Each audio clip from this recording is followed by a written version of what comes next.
இரட்சகர் இயேசு கிறிஸ்துவின் நாமத்தில் வாழ்த்துக்கள். நீதிமொழிகள் 12ஆம் அதிகாரம் 1ஆம் வசனத்திலிருந்து 13ஆம் வசனம் வரையிலும் உருவாகுதலும் உருவாக்குதலும் என்கிற தலைப்பின் கீழே இந்த செய்தியை நாம் பார்க்க முடியும்.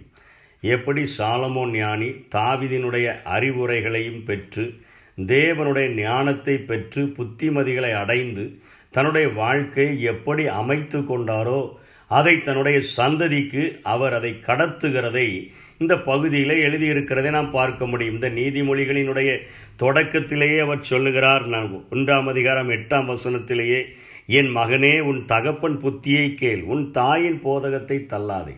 அவர்கள்தான் வாழ்க்கையில் ஒரு வெற்றி பெற்ற வாழ்க்கையை அவர்கள் கண்டடைந்திருக்கிறார்கள். அநேக பிரச்சனைகளின் மத்தியிலே, அநேக போராட்டங்களின் மத்தியிலே அவர்கள் ஞானத்தை பெற்று புத்திமதிகளை அடைந்து தங்களுடைய வாழ்க்கை முறைமைகளை மாற்றும் பொழுது அவர்கள் இப்படிப்பட்ட ஆசீர்வாதங்களை பெற்றிருக்கிறார்கள். அனுபவப்பட்ட அவர்களுடைய புத்திமதிகளை நீ ஏற்றுக்கொள், நீ கேள், உன் தாயினுடைய போதகத்தை தள்ளாதே என்று அவர் தொடங்குகிறதை பார்க்கிறோம்.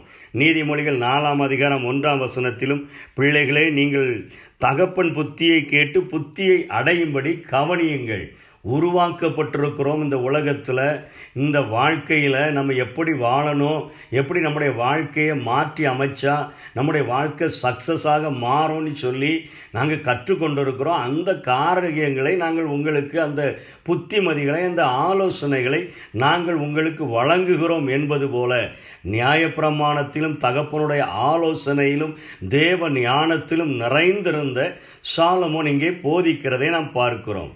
அதாவது இன்றைக்கு ஆசிரியர்கள், இன்றைக்கு போதகர்கள், இன்றைக்கு பெற்றோர்கள் தங்களுடைய ஆலோசனைகளை பிள்ளைகளுடைய வாழ்க்கையிலே அவர்கள் முதலீடு செய்கிறார்கள்.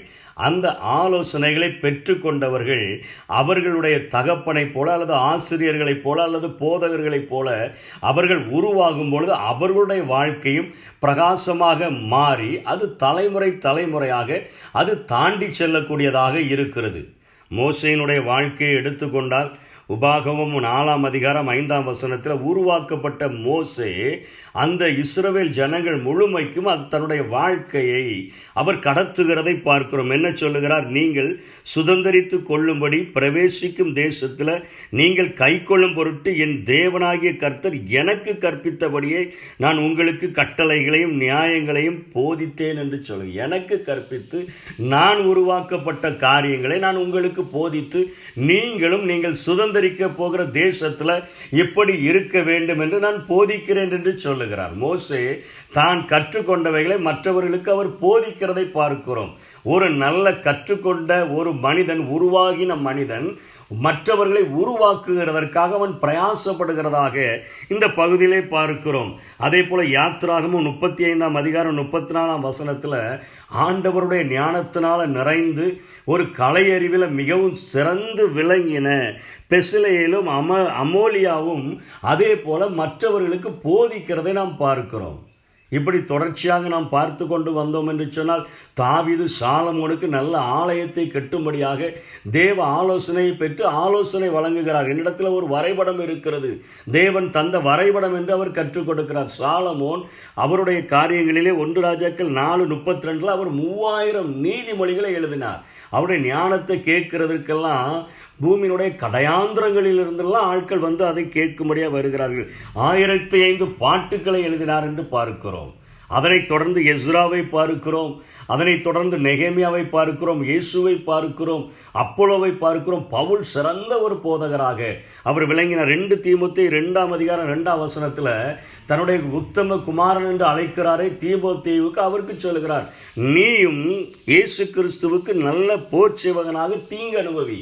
என் வாழ்க்கையில் நான் எப்படி உருவாக்கப்பட்டிருக்கிறேன், பாடுகள் வழியாகத்தான் தேவனுடைய ராஜ்யத்திற்கு போக வேண்டும்.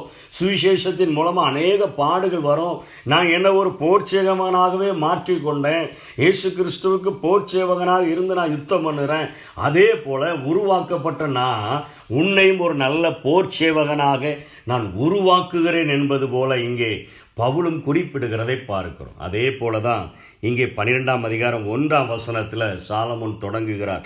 புத்திமதிகளை விரும்புகிறவன் அறிவை விரும்புகிறான், கடிந்து கொள்தலை வெறுக்கிறவனோ மிருக குணம் உள்ளவன். புத்திமதிகளை அவன் விரும்பி தன் வாழ்க்கையை மாற்றணும். நிறைய காரியங்களில் தவறாக போய்கொண்டிருக்கிற வழிகளில், தவறாக செய்ய நினைக்கிற காரியங்களில், தவறான புரிந்து கொள்ளுதல்களை இவைகளெல்லாம் மாற்றி புத்திமதிகளை கேட்டு தன்னுடைய வாழ்க்கையை மாற்றுகிறவன் அவன் விரும்புகிறவன் தான். அந்த அறிவை விரும்புகிறான், அவன் வாழ்க்கையை மாற்றுகிறவன் ஆசீர்வதிக்கப்படுவான். கடிந்து கொள்ளுதல்களை வெறுக்கிறவனோ மிருக குணம் உள்ளவன். இந்த நீதிமொழிகள் முழுவதிலும் ஞானமடைந்த ஒரு மனிதனையும் மடமையாக இருக்கிற ஞானத்தை வெறுக்கிற மனிதன் அடைகிற தீங்கையும் குறித்து தான் நம்ம பார்க்குறோம். அதே போல தான் இந்த 12-13 வசனங்களிலும் அவைகள் குறிப்பிடப்படுகிறது. நல்லவன் கர்த்தரிடத்தில் தயை பெறுவான். நல்லவனா எப்படி மாறுறான்? புத்திமதிகளை கேட்டு தன் வாழ்க்கையை ஆண்டவருக்கு பிரியமாக மாற்றிக்கொள்ளுகிற மனிதன் ஒருவன் தான் கர்த்தரிடத்தில் ஆசீர்வாதத்தை பெற முடியும் என்று சொல்லிக் கொடுக்கிறார். அதே போல நீதிமான்களுடைய வேரோ அசையாது, அவன் நிலை பெற்றிருப்பான். எவ்வளோ பிரச்சனை வந்தாலும், பெருமலை வந்தாலும், பெருங்காற்று வீசினாலும் அவன் கண்மலையின் மேலே அவன் இருக்கிறபடினால அவனுடைய வேர் அசையாது என்று சொல்லப்படுகிறது. அதே போல ஒரு குணசாலியான ஸ்திரீ தன்னுடைய புருஷனுக்கு கிரீடமாக இருக்கிற நல்ல குணசாலியாக எப்படி வாழணுங்கிற ஆலோசனைகளை பெற்று தன்னுடைய வாழ்க்கையை அமைத்து கொண்ட ஒரு மகள் தன் புருஷனுக்கு கிரீடமாக இருக்கிறார். நீதிமான்களுடைய நினைவுகள் நியாயமானவைகள். அவன் ஆண்டவரோடு கூட பழகி கிறிஸ்து இயேசுவில் இருந்த சிந்தையை அவனுக்குள்ள வரும்பொழுது அவன் நினைக்கிறவைகளெல்லாம் நியாயமானவைகளாக அவைகள் மாற்றப்படுகிறது என்று பார்க்கிறோம். அதை தொடர்ந்து கீழே பார்க்கும் பொழுது உத்தமர்களுடைய வாயோ அவர்களை தப்புவிக்கும் என்று பார்க்கிறோம். நீதிமான்களுடைய வீடோ நிலை நிற்கும். நீதிமான்களுடைய சந்ததியையும் ஆண்டவர் ஆசீர்வதிக்கிறார் என்று சொல்லி நாம் பார்க்கிறோம். அதே போல தன் புத்திக்கு தக்கதாக மனுஷன் புகழப்படுவான்.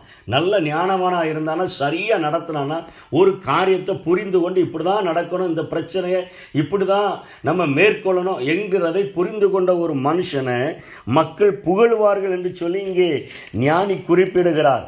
அதனைத் தொடர்ந்து 9ஆம் வசனத்தில் சொல்லுகிறார், 10ஆம் வசனத்தில் நீதிமான் தன் மிருக ஜீவன்களையும் காப்பாற்றுகிறான். தன்னை போல மிருக ஜீவன்களை வாயில்லாதவைகளை கூட அவன் நேசிக்கிறவனாக ஒரு இரக்க குணமுள்ளவனாக காணப்படுகிறான். தன் நிலத்தை சோம்பேறித்தனம் இல்லாமல் பயிரிடுகிறவன் ஆகாரத்தினால திருப்தி அடைவான். நீதிமானுடைய வேர் கனி கொடுக்கும், நீதிமான்களோ நெருக்கத்தினின்று நீங்குவான். இப்படி ஆசீர்வாதங்களை சொல்லிட்டு மடமையானவைகள் அடையக்கூடிய தீங்கையும் இங்கே குறிப்பிடுகிறான். தீங்கு எனக்கு வேண்டாம், இப்படிப்பட்ட ஆசீர்வாதங்கள் வேணும்னு சொல்லி புத்திமதிகளை ஏற்றுக்கொண்டு பெற்றோர்கள், தகப்பன்மார்கள், தாய்கள், நமக்கு போதிக்கிறவர்கள், நமக்கு ஆலோசனை வழங்குகிறவர்கள், நல்ல ஒரு ஆவிக்குரிய போதகர்கள், இவர்கள் போதிக்கிற காரியங்களை நமக்குள்ளாக ஏற்றுக்கொண்டு நாம் உருவானோம் என்று சொன்னால் அவர்களைப் போல நாமும் மற்றவர்களை உருவாக்குகிறவர்களாக மாற முடியும். இன்றைக்கு நம்முடைய வாழ்க்கையை மாற்றி உருவாக்கி நம்முடைய வாழ்க்கையை நம்முடைய தலைமுறைகளுக்கு நம்ம இன்வெஸ்ட் பண்ணோன்னு சொன்னால், முதலீடு செய்தோன்னு சொன்னால் அது மிகுந்த ஆசீர்வாதத்தை தரும். அதுதான் வேதமும் அப்படிப்பட்ட ஒரு வாழ்க்கைக்கு அழைக்கிறது. நாம் கற்றுக்கொண்டு மற்றவர்களையும் நம்மை போல உருவாக்கும்படியாக அழைக்கும்படியாக வேதம் நமக்கு அறிவுறுத்துகிறது. இப்படிப்பட்ட மனுஷன் ஆசீர்வதிக்கப்படுவான் என்று சொல்லி வேதம் நமக்கு கற்றுக் கொடுக்கிறபடியினால புத்திமதிகளை விரும்பி நம்முடைய வாழ்க்கையை மாற்றிக்கொண்டு நாம் உருவாகுவோம், மற்றவர்களையும் உருவாக்குவோம். அப்படிப்பட்ட கிருபைகளை தேவன் நமக்கு தந்தருள்வாராக.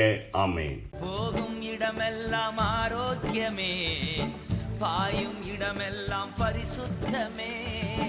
போகும் இடமெல்லாம் ஆரோக்கியமே, பாயும் இடமெல்லாம் பரிசுத்தமே.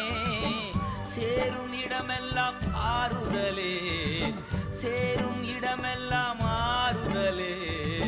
செல்லும் இடமெல்லாம் செழிப்புத்தானே, செல்லும் இடமெல்லாம் செழிப்புத்தானே.